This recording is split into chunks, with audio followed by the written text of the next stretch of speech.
আজ আমার এই গোপুসোনাকে নিয়ে আজকের এই হোলির দিনটা শুরু করলাম। সবাই প্রথমে বলুন তো, জয় গোপালের জয়। হ্যাপি হোলির অনেক অনেক শুভেচ্ছা রইল সবার জন্য। আর তার সঙ্গে জানাই শুভ সকাল। আজ কিন্তু অনেক সকালে ঘুম থেকে উঠেছি, আর ঘুম থেকে উঠে প্রথমে বাড়ির সমস্ত কাজকর্ম গুছিয়ে স্নান সেরে সোজা চলে এসেছি পুজো করতে, মানে আমার গোপুসোনার কাছে। আর আপনারা তো জানেনই যে আমি সকাল সকাল ঘুম থেকে উঠে বাড়ির সমস্ত কাজ গুছিয়ে স্নান করে পুজো করতে আমার ভীষণ ভালো লাগে। এটা আমার শখ বা ইচ্ছে, যেটাই বলতে পারেন। আর তাছাড়া আজকের মতন একটা সুন্দর দিনে প্রথমে স্নান করে পুজো না করলে কেমন একটা লাগে বলুন তো।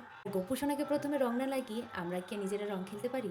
তাই তো প্রথমে পুজোটা সেরে নিয়েই ছেলে আর আমি গোপুসোনার সঙ্গেই প্রথমে রংটা খেলে নিলাম। ছেলে ঘুম থেকে উঠেই বলেছিল যে আজ আমি গোপাল দাদার সঙ্গেই প্রথমে রংটা খেলবো, আর পরে না হয় মাম্মিকে কালার লাগাবো, পাপাকে কালার লাগাবো, দিদিকে লাগাবো, জেম্মাকে লাগাবো, সবাইকে কালার লাগাবো। ছেলে আমার কিন্তু প্রথমে গোপাল দাদাকে রং মাখিয়ে ভীষণ খুশি হয়েছে। আসলে গোপাল দাদাকে খাওয়ানো, ঘুম পাড়ানো, ড্রেস চেঞ্জ করা সমস্ত কিছু ছেলের ভীষণ ভালো লাগে। গোপাল দাদাকে খাওয়ানো, তাকে রং মাখানো প্রায় সবটাই কমপ্লিট হয়ে গেছে।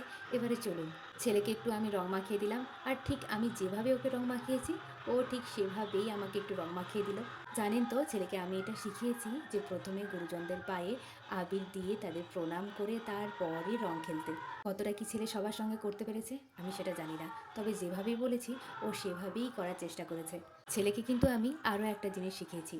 সন্ধে দেওয়ার সময় যখন আমি সন্ধে দিই, ঠিক সেই সময় আমার সঙ্গে তুমি ঠাকুরের প্রণাম করবে। ঠাকুর প্রণাম সেরে বাড়ির সব গুরুজনদের পা ছুঁয়ে আগে প্রথমে প্রণাম করবে। আর ছেলে জানেন আমার ঠিক সেরকমই করে। আমি যেমনটি করি, সন্ধ্যের সময় সন্ধে দিই, ঠাকুর প্রণাম করি, তারপর সবাইকে প্রণাম করি, ও ঠিক আমার দেখে দেখে ঠিক সেভাবেই করতে থাকে। জানেন তো ওর এই সমস্ত ছোটোখাটো কাজ দেখতে না আমার ভীষণ ভালো লাগে। ছেলেকে আমি কতটুকু কি শেখাতে পেরেছি আমি জানি না, তবে আমি ওকে যতটুকুই শিখিয়েছি ও ততটুকুই ঠিক নিজের থেকে শিখে নিয়েছে।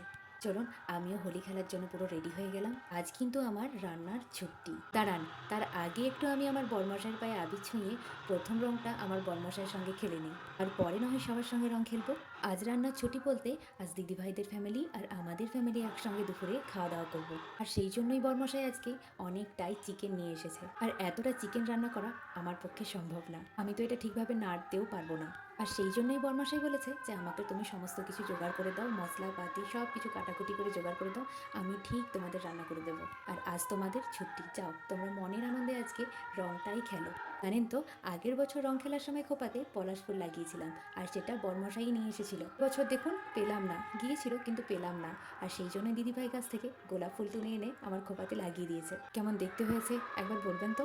আর দেখলেনই তো বরমশাই আমার ওদিকে রান্নাও করছে, আবার সবার জন্য লস্যিও বানিয়ে দিয়েছে। সবাই লস্যি খেয়ে টেস্ট করেছে, ভীষণ সুন্দর হয়েছে। কিন্তু আমার ছেলেকে খেতে বললাম, একটু খাওয়ার পরেই বলছে আমি আর খাবো না, আমি একটু রংটা খেলে নিই। দাঁড়ান আমিও একটু খেয়ে দেখি বরমশাইয়ের হাতের লস্যি কেমন টেস্ট হয়েছে।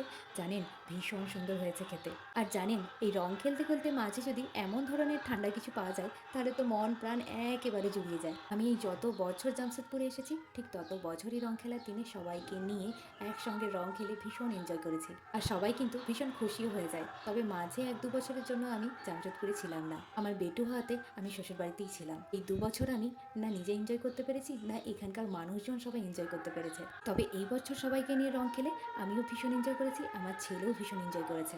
আর জানেন তো এই হোলি উপলক্ষে আমাদের এই বাড়ির পাশে একটা হরি মন্দিরে হচ্ছে কীর্তন, আর আপনারা নিশ্চয়ই আমার এই ভিডিওর মাঝে কীর্তনের আওয়াজটাও শুনতে পাচ্ছেন। এখানের প্রত্যেকটা মানুষের ভালোবাসা, আপনাদের ভালোবাসায় কীর্তন, রং সমস্ত কিছু নিয়ে হোলির দিনটা ভীষণ সুন্দর কেটেছে। ছেলেকেও তো দেখলেন ও দিদির সঙ্গে কতটা মজা করে খেলছে। আমার তো ভীষণ সুন্দর হোলি কেটেছে। আপনাদেরও হোলি কেমন কেটেছে প্লিজ জানাবেন।